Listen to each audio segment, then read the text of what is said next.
People sometimes are scared because they think there's a lot of management to it. Actually, when you get it established, to me, it's easier to manage than my fescue grasses.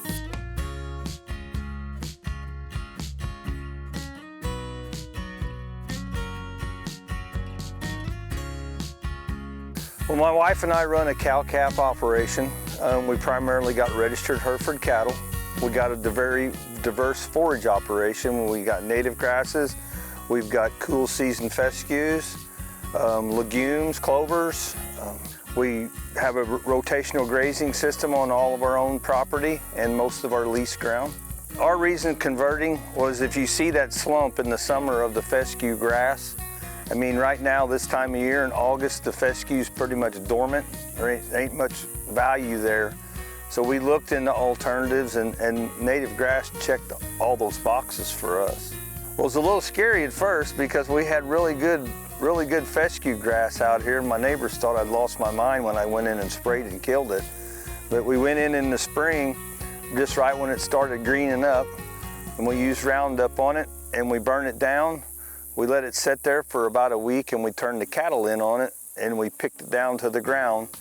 And that way the imazapac chemical could get ground contact. It's a pre-emergent chemical, what helps us suppress the crabgrass and the foxtail and stuff like that during establishment.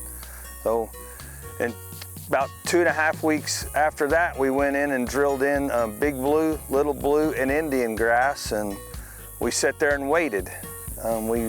A friend of mine that works for MDC told me, he said, quit driving back there and looking at it, and it'll never come up. But we drove back here about the 1st of July in 2019, and we saw our first seedlings coming up. We'll graze it the following year. That first year, it's management, because after those plants get up 10, 12 inches tall, you know, you need to be looking for competition out there. You may need to apply some chemical, high clippings, whatever that you need to do to keep that canopy from shading out those seedlings to prevent all those plants from growing. You don't need the competition. So the first year is management.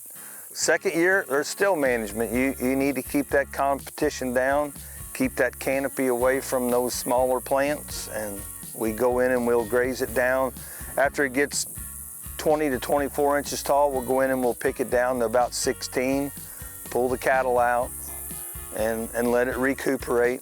And now, getting this late into the year, we're looking at just completely pulling the cattle off of all of it. We want it to go into a frost. When it goes dormant, we'd like for it to be boot top high. The fescue has endophyte in it, which, you know, it raises their body temperature, restricts their arteries, restricts their blood flow, raises, you know, right now, a couple weeks ago, we was 110 to 115 heat index. We had a group of heifers in this native grass. Native grass does not have the endophyte in it. Those animals would be out here in the middle of the day grazing instead of sitting down there in a shade tree. You don't have to be a conservationist to plant this stuff. This is a great tool in a cattle producer's toolbox, is these native grasses. It's relatively expensive to establish. You know, you're looking anywhere from $250 to $350 an acre to establish the grasses that we do, big blue, little blue, and Indian grass. But like I say, there's cost share dollars out there. We see the profit in the gains on the cattle. That's where we see the big benefit right there.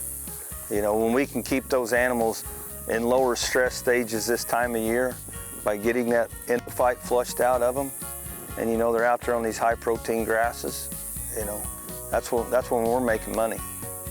Them cattle out there eating and gaining.